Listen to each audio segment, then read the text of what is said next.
Welcome back. I want to get back on this courier today, and a few things I want to tackle and go over are I'm hoping to be able to maybe get a little bit of help from you guys on identifying the four-wheel drive components that were used on this thing and what they came from, maybe whether it be a Toyota, a Jeep, who knows. Hoping maybe you guys can help me out there. I haven't had much luck in finding out what's underneath there. I'm also going to be going to replace this timing belt with a brand new one. Since you guys all saw, I used the old one on the Will It Run video, and I'm going to possibly clean out the interior so we can maybe use this thing a little more. So let's get started. Okay, so I'm at the point where I can pull my old timing belt off and the tensioner. I'm going to do my best to get a decent shot here. I'm going to start pulling this stuff off, starting with the tensioner here, and we'll just see how it goes throwing the new belt on. So let's see, I'm going to have to take this coil spring here that kind of keeps the tension on off of there, because on the new one you can see, I'm pretty sure that's where that goes right there, and then the bolt I just took out slides right here. So let's see if I can pull this off. I don't have any special tools. A lot of people use special tools to do this, so I know I adjusted it the first time with nothing special, but I didn't really care, you know, about damaging the old belt or tensioner with a pry bar and stuff. So let's see if I can do this.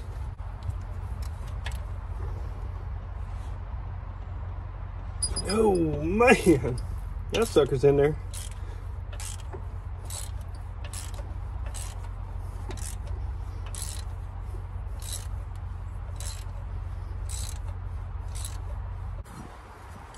Do this.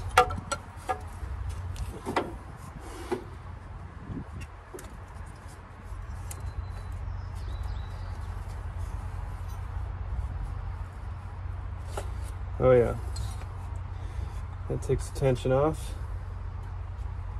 So there's the old belt.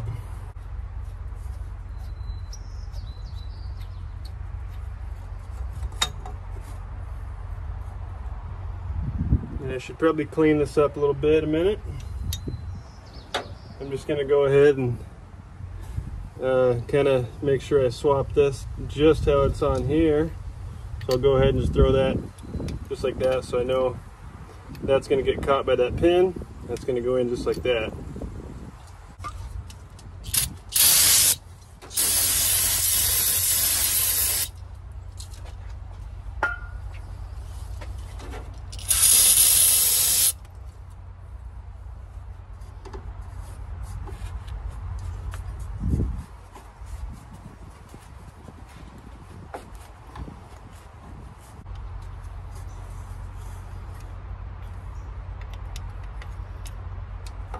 Okay.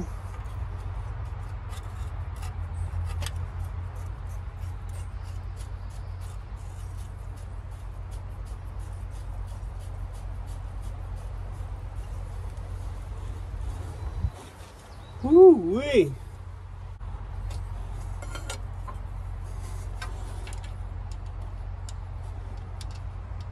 There's that hole right there. Okay. So get the little slider bolt in a minute.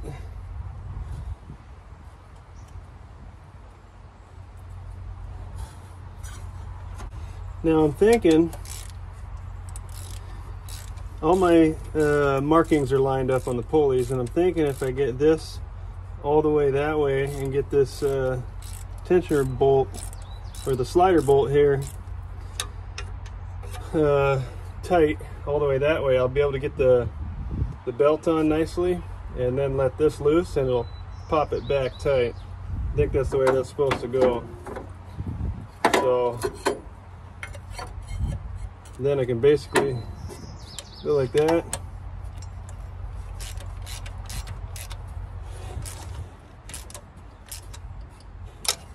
Yeah. All right. So then I'll be able to get my new belt here. And I'm going to double check my marks.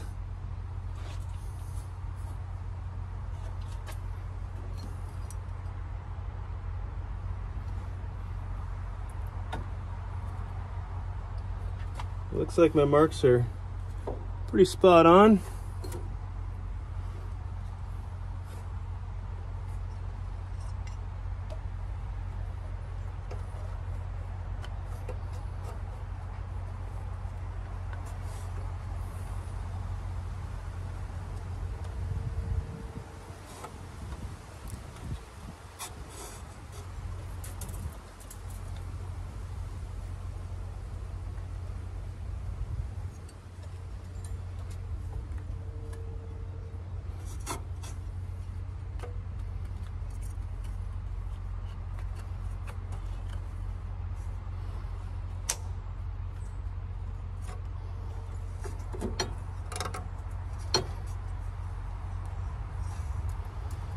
Okay.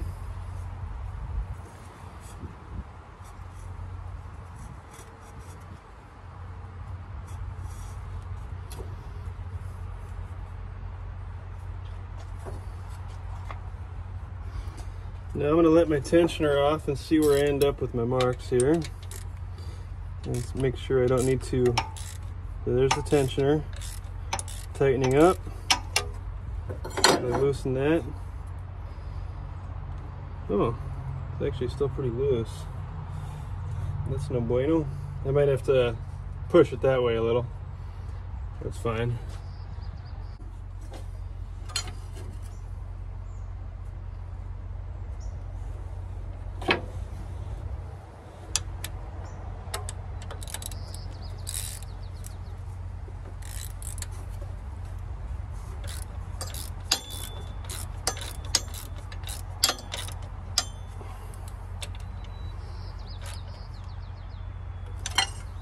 Okay, I got that nice and tight now.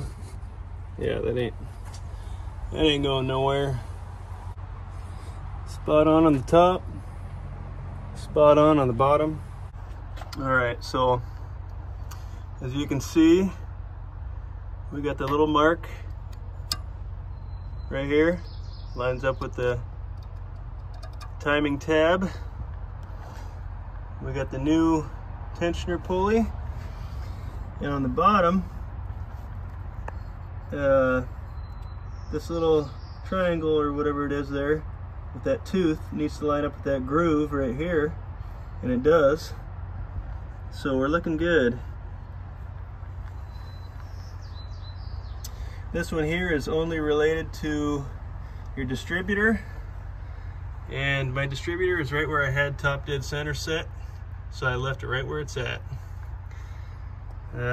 So yeah, new belt, new tensioner, and that way we're all good to go there. Okay, so she's all back together. Let's see if she fires back off for us.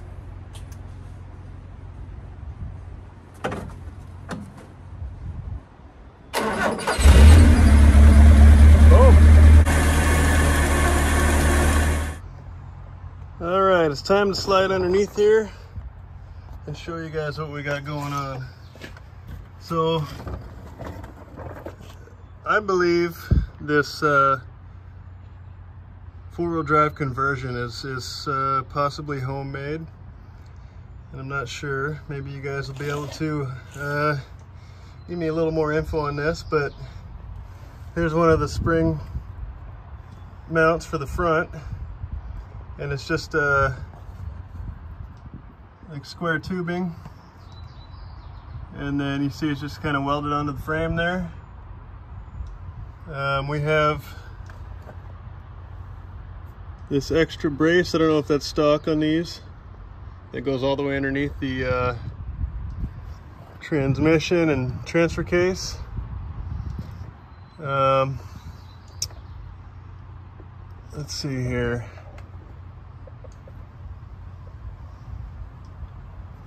I'm going to try to show you some numbers here in a minute on the transfer case and transmission, but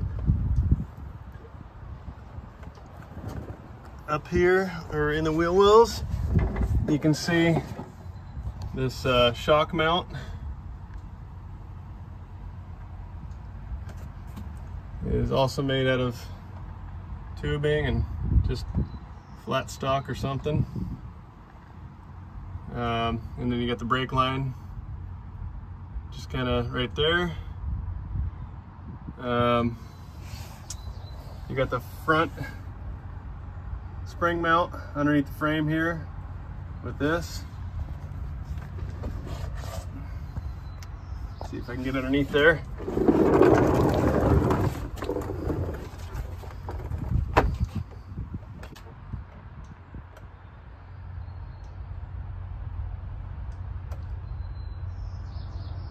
Some motor mounts kind of built into the other stuff right here.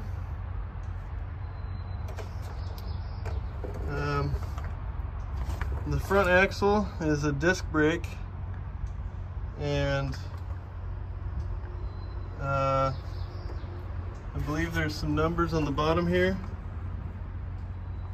I thought from what I looked up, it looked like maybe a Dana 30 from a Jeep, but I'm not sure.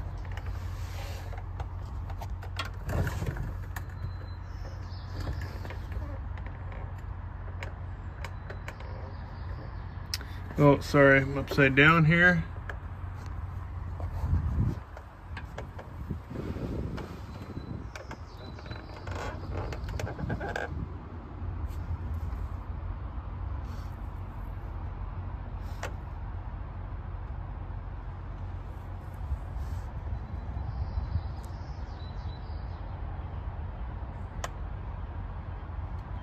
So that's on the bottom of the front axle.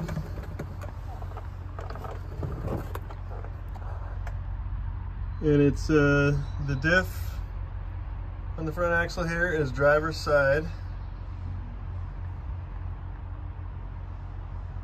So, okay. Let's scooch around the passenger side here. You can see the same mount here for the rear spring mount. It's kind of same thing, just welded around on the side of the frame there. This crossbar, I don't know, like I said, if it's stock, but there's a body mount built right onto that. Maybe that's stock for these couriers, I don't know. Doesn't really seem like it would be, but so okay, we got the back of the front axle here, front drive line. You got on the front of the transfer case there, you got a few numbers. I don't know if you can see that. Let me see if I can get a better shot. Sorry, it's a little tight down here.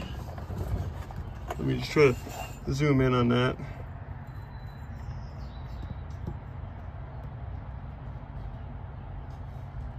There you go. Looks like a 36111-0 or 7 or 0 or D, and then 77Z-A or something. The transmission, I have no idea what that's from. Oh, let me zoom back.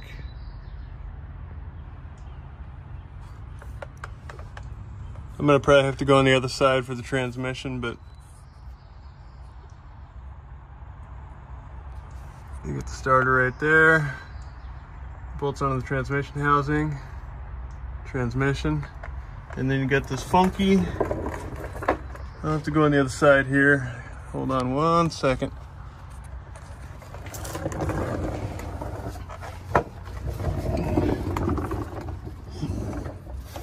You have this between the transmission and the transfer case, you got this housing.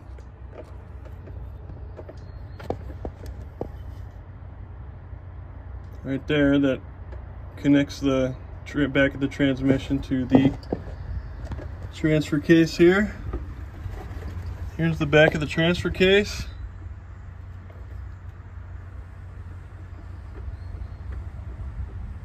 Not 100% sure. And obviously, drive line back to the rear axle.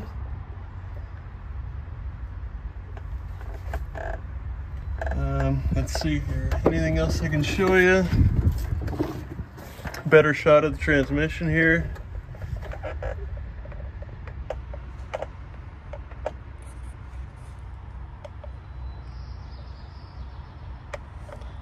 And like I said, just the housing that goes back to the transfer case.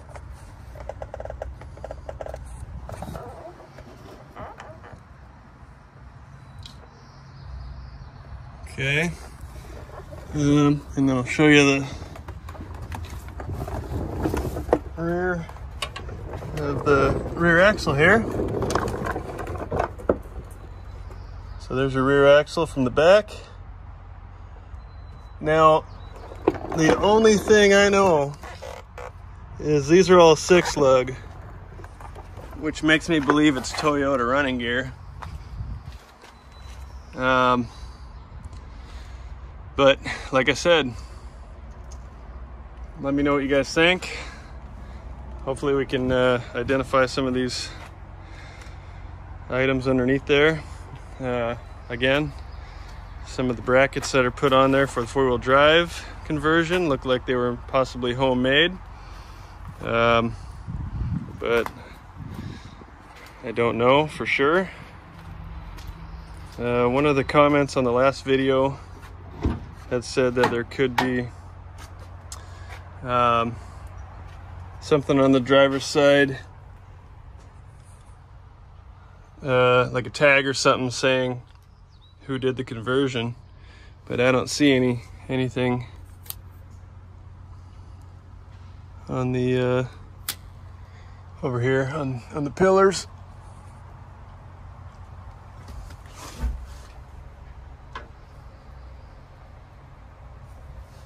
So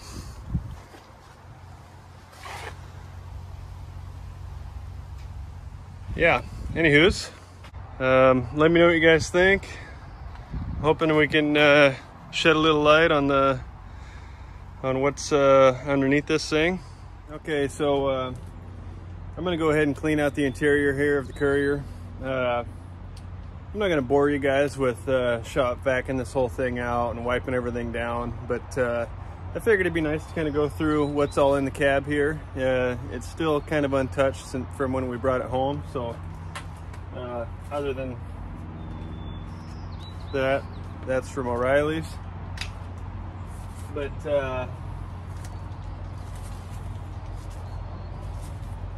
one thing we did have in here is 79 Ford Courier owner's guide. It's probably full of rat pee or whatever right here, but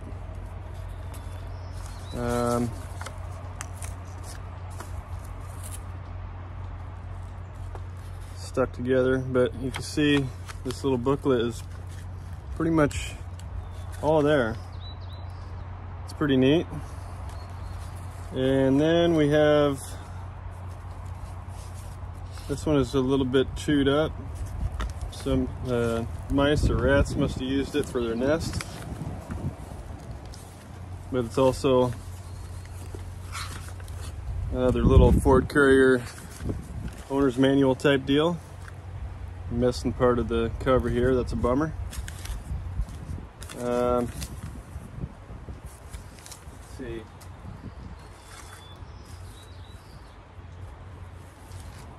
Got some old shirts that are almost turning to dust.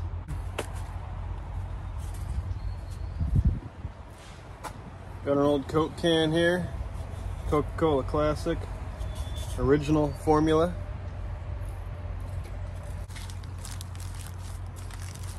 An old Ruffles potato chips bag here.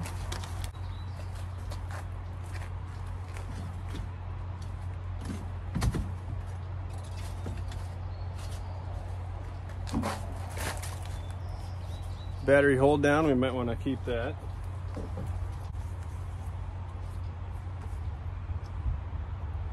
Old Ford Mustang cap off the wheel or something. Not sure what that's from. Maybe some of you guys might know. Looks like another cap off of something, but under the seat. A bit more garbage and a old Doritos Cooler Ranch bag. And that's about it. You can see the back of the seat here is covered with like blue tarp material, which almost looks untouched. It's pretty neat. But that about does it. There's a rat's nest underneath the driver's side of the seat, and I'm gonna go ahead and shop back this whole thing out so I can start wiping stuff down. I'll show you the end results. So here's a quick little update on the cleaning situation. I got the interior all gutted out. I kind of did a little pressure washing, wiped everything down with Simple Green, cleaned the windows and whatnot, and I'm just getting ready to throw things back in. So we'll throw things back in and see what it looks like. So there we have it. Everything's cleaned up, wiped down, pressure washed out, shop vac, whatever. Look at that rubber floor mat. Looks pretty good. A little wrinkly, but cleaned up nice. It's just got the one little hole right there where your heel would sit. But other than that, it looks good. The seat cleaned up pretty good. Again, the headliner looks really nice. I got a bunch of debris on there when I was pressure washing, so I had to wipe that all back down. The dash looks pretty decent. This gauge is kind of cone out, kind of funky. So yeah,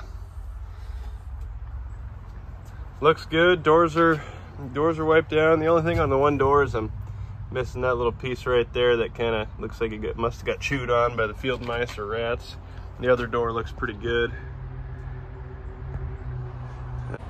So I think that'll do it for this week. Thanks for watching again, and we'll see you next week.